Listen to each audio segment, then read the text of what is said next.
wife's plane? They're gonna run out of fuel in 90 minutes. L.A. cop John McClane is back. What are you gonna do? Whatever I can. Because old habits die hard.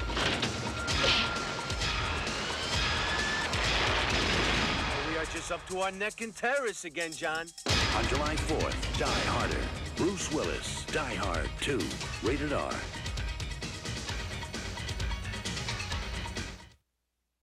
Hey there, welcome back to another video. This time around, it is my review of the 1990 action sequel, Die Hard 2. Now, I know in some places this is known as Die Hard 2, Die Harder.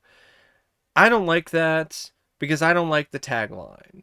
I am one of the many fans of the series that never cared for that tagline. I think it's stupid. I mean, what the hell does Die Harder even mean? How do you die harder? Seriously. It's stupid. And it's not even proper English. It's just a massive fail and is laughable. That being said, I like Die Hard 2. I think it's a relatively solid sequel, and I have fun with it. It does have flaws. It's not on the same level of quality as the first movie, or even the third film. But I don't think it's as bad as a lot of people make it out to be nowadays. So I would say it's a little bit underrated. The film was directed by Renny Harlin, but the director of the first film, John McTiernan, did express interest in returning to the franchise and directing the sequel. But because he was busy directing another film, The Hunt for Red October, he was not available. So the studio had to find someone else. Apparently some executives at Fox saw the dailies of The Adventures of Ford Fairlane, directed by Renny Harlin, and they were impressed enough to ask Renny to direct. And Ford Fairlane is a very slick and stylish film from a directing standpoint, and the action sequences in particular are really well done. So I can see why the executive saw that and thought, this Renny Harlin guy, I think he's a good pick. And at the end of the day, I think Renny was a solid choice by the studio to come in and fill the shoes of McTiernan. He's not the same technician as McTiernan is when it comes to his directing. That's very evident when it comes to the sequences that don't feature an action set piece. That being said, he's still a really good filmmaker when it comes to the action scenes and the spectacle and the awe and the adrenaline. And I feel that Renny Harlin really did excel when it comes to those scenes. I mean, this is a guy who would go on to do really impressive work in the genre later on with Cliffhanger and so on. So this is a guy who really did have a fair amount of innate talent when it comes to directing action. But yeah, I do have to admit the sequences that take place on the plane are a little flat. Some of the other sequences that take place in the control tower don't really have a lot of life to them or energy. At best, I would say they're just shot pretty average. And when it comes to the technique that's on display with the use of the camera, with the angles, with the setup, and so on. But when it comes to the shootouts, when it comes to the chases, when it comes to scenes that feature explosions, the film delivers when it comes to its direction. The script is based on this book called 58 Minutes by Walter Wager, and Stephen D. D'Souza, he also wrote the first film, or co-wrote the first movie with Jeb Stewart, and he co-writes here with Doug Richardson. And the script maintains a lot of the same formula from the first movie, which is a bit of a positive, but also a bit of a negative. The positive is that it keeps the same visceral violence and John McClane's never say die attitude. It also incorporates a lot of the other elements with the one-liners and the dialogue and the conflict, uh, and featuring John McClane in another really insane scenario where he's got to use his wits in order to find a way to survive and save his wife yet again. And I liked the setting of it taking place in an airport. I think that's different, and it's a bigger space than the skyscraper, surprisingly enough, because the skyscraper, it's a big, tall building, but it's still relatively pretty enclosed, and a lot of the film, when it comes to the first movie, really did take place in a lot of tight enclosed spaces and a few rooms here and there. This is definitely more wide open, but it still has the same claustrophobic nature as the first film when it comes to all the different tunnels and all the other different parts of the airport. And you still feel trapped, like there's no real escape, despite the fact that it's such a big, wide open space. And when it comes to the action set pieces, they are quite spectacular. I mean, you have the ejector seat sequence, which is one of the most iconic scenes in the film. Uh, there are also some really fun chases. There's a snowmobile chase that is a real highlight. And it arguably has the most explosive line delivery of the iconic line, yippee-ki... And it arguably has the most explosive line delivery of the iconic line, yippee-ki-yay, motherfucker, in the entire series. I mean, it does not get more explosive than it does in this movie. And I like the fact that you have a different dynamic here with McClane. They try to recreate the same kind of thing with McClane and the Deputy Chief Dwayne Robertson, but they do it in a way that still feels fresh. It doesn't feel like it's a complete stale retread when it comes to the conflict between McClane and Lorenzo. I do like how the script handles a lot of the other supporting roles, specifically Barnes, the airport chief engineer, played by Art Evans, and Trudeau, played by Fred Dalton Thompson. But the script does falter when it comes to other moments where it's trying to have the same formula as the first and trying to create the same success. And it leads to a lot of moments where it does feel like sloppy seconds. For one, I do not like the whole bit with Holly and Dick Thornburg on the plane. It's not nearly as effective as it was in the first film. It just comes across as a half-assed ripoff or attempt to try to provide the same recipe for success, and it just doesn't work this time around. I also don't really care for some of the other moments where it has callbacks to the first movie. I like Reginald VelJohnson quite a bit. I loved his part in the first film, but seeing him here again in like one scene just didn't really feel like it was needed. It just felt like it was just fan service. It was fine. It wasn't anything that was too distracting, but it felt like if you were going to bring him back, it would have been nice to have had him in the film more. But I understand why they didn't go that route, because they didn't want it to feel like it's too much of the same thing. That being said, why even have him back at all? And I don't really feel the villains are that well fleshed out or that strong here.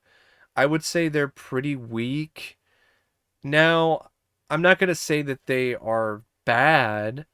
I would say the combined forces of Colonel Stewart, John Amos's character, uh, trying to remember his name, Major Grant, and the clearly obvious take or on Fidel Castro, Esperanza.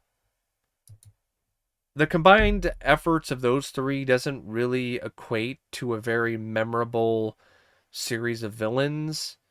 They are formidable enough foes for McClane to face in terms of their intensity, but other than the one scene where Stewart acts as if he is the tower at the airport and causes a plane to crash by changing the sea level, lowering it, and tricking them. Other than that moment, the most memorable thing about his character is the scene in the beginning where he does naked Tai Chi, which in itself was not really something that was even remotely needed. It was bizarre, it was weird, it was different, but it doesn't really add that much at the end of the day. It's very surface level when it comes to his character. He was intense, but that's all he really was. And the other henchmen didn't really do much, didn't really have that much of a uh, personality. They weren't nearly as memorable as the other guys in the first movie or in some of the other sequels. I mean, you had Robert Patrick, but he was in the film for not very much.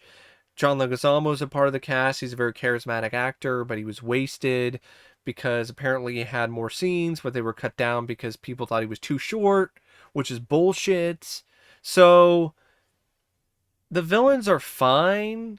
They're but at the end of the day, they are still relatively pretty weak because they don't have that psychological edge or that extra bit of entertainment or charisma as the villains did in the first film. And I think that really does come down to the script. I don't really think it's the actor's fault that they're doing the best with what they are given.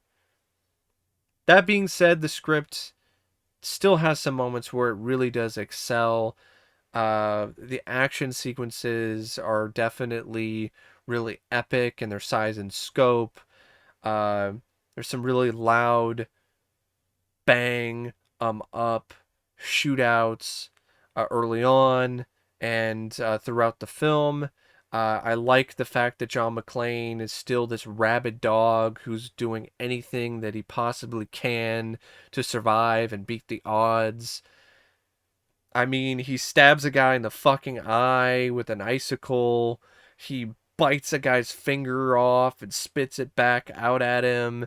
You know, this is a guy he's desperate. He's clinging on to whatever he has left of his sanity and his body while he's trying to face these insurmountable odds.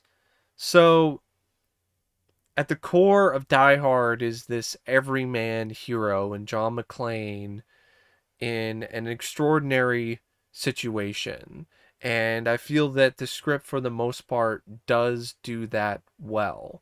It creates another extraordinary situation for John McClane to be in and to interact with other people in.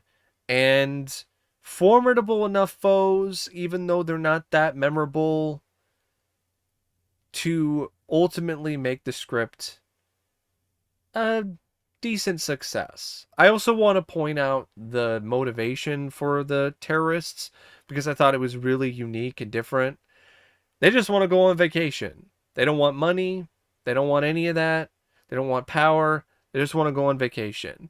And that's another aspect of the script that does recreate a part of the formula of the first, but does it in a way that I think is well done and warranted. I like the fact that it's another bait and switch. In the first film, it initially makes you think that they're doing it to release some hostages or release some of their brethren, but of course it's just a ploy because they want to steal some bearer bonds. And in this, they just want to go on vacation. They want to enjoy some time on a nice beach with some hot ladies. It's just like one of those things. Like, hey, I would love to do that too. I don't think I would go as far as these guys do, but hey, that's definitely a believable motivation to me, and it's different. It's definitely different when it comes to the genre. Another thing I want to give the script credit for before I go on to other parts of this film is the twist with Major Grant's character. I thought it was really well written, and the first time around that I saw this, I did not see it coming. Now, the cast, like I said, they do a good job with what they have to work with. Once again, Bruce Willis is a dynamo. He's as charismatic and likable as ever as John McClane.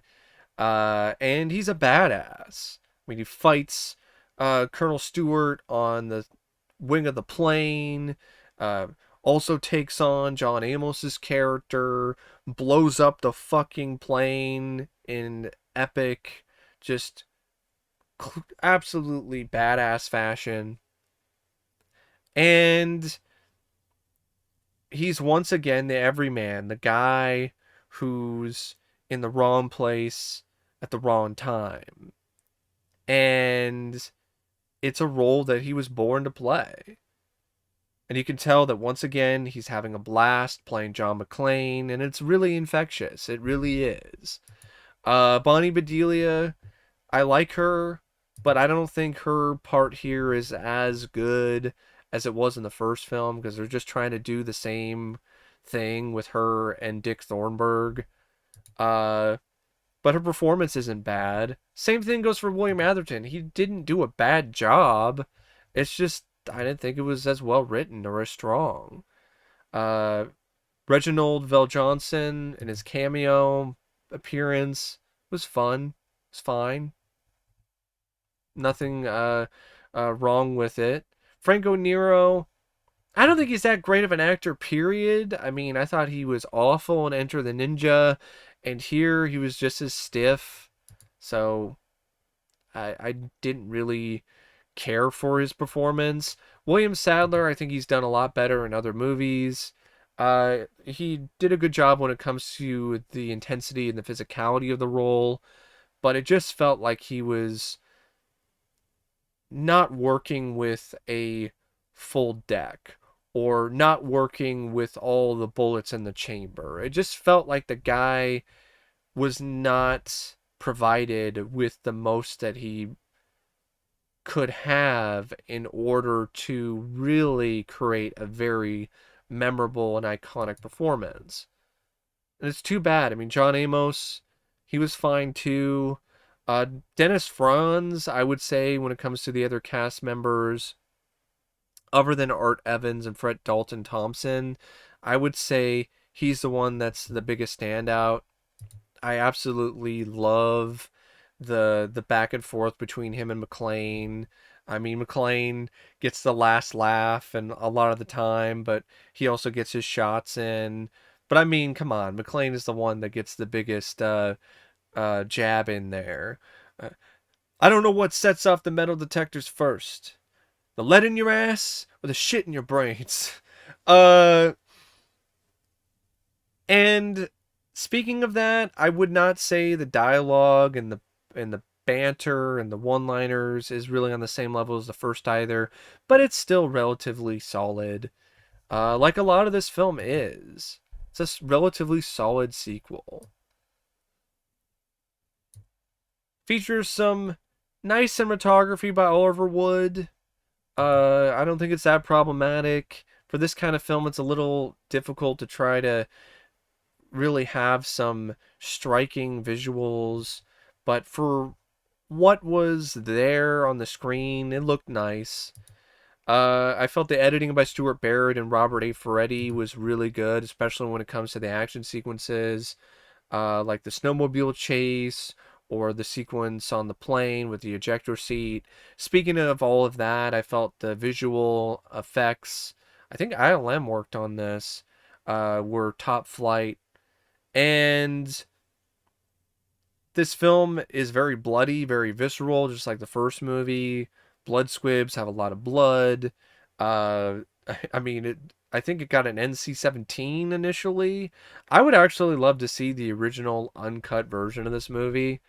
Uh, and it also features another really solid score by Michael Kamen. I'm not going to say it's as majestic or as strong as his score in Die Hard, but it's still a good score. It still fits the film well, adds a lot to the action sequences in terms of providing a little extra thrills, and it goes by at a decent enough pace, but I do agree with critics that say it's not paced as well as the first film.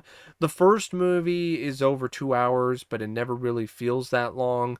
This does have some moments where it feels like it's grounded, and I think that has to do with the scenes where McClane is kind of just standing around waiting for something to do, or he's running around the tunnels trying to figure out where to go.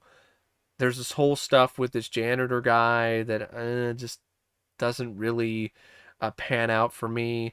And then on top of that, you have the whole thing with Holly and Dick. And Dick Thornburg is once again a massive prick, but it's not nearly as enjoyable to watch the uh, confrontation between the two as it was in the first film. And it's a movie where the budget is absolutely on the screen. Apparently, one of the producers, I think it was Joel Silver at the time, he was so loose with the money that the budget skyrocketed and he got fired, which is crazy. That's why the budget is estimated to be $62 to $70 million. Apparently, it started out like way lower than that. And then Silver was doing a lot of extravagant spending, and then the studio found out about it and were like, what the fuck? And then he was fired, and that's a big reason why the film had such a huge budget. It was also the first ever film to use matte paintings digitally. There's a digital matte painting at the end of the film of the airport, which actually is really good, and it's a great looking effect, and for the time was very top of the line. And the film was a massive hit. Like, it made more money in the box office than the first film did. It actually got fairly mixed reviews from critics, but some of the critics who didn't like the first film were much more enthusiastic about this one. And it's a movie that, as years have gone by, it still has its fans, but you have a lot of people taking shots at it, and I don't think it's really that bad. No, it's not as good as the first Die Hard, but very few films are in this genre. It's still an entertaining, relatively exciting, thrilling action movie with some really epic moments of spectacle. I mean, the ejector seat sequence is right up there with some of the best moments in action film history to me. It's a really great scene. And like I said earlier, it has the most explosive line delivery of yippee-ki-yay motherfucker in the entire franchise. Overall, I like Die Hard 2, and I do feel it's worth revisiting if it's one that you were kind of on the fence about. And it's just a good time. Even though it does have some pacing problems, there are some parts of it that I don't like. When John McClane is on the screen and he's spouting one-liners and he's kicking ass and he's shooting people, blowing shit up, it's a blast. And I really do feel that the film deserves a little more credit for that. I mean, that's what you wanted. When it comes to a Die Hard sequel, you want John McClane in another extraordinary situation, and you want extraordinary action. And I feel that Die Hard 2 delivers on both fronts. Anyway, thanks for watching my review, and as always, I'll see you later.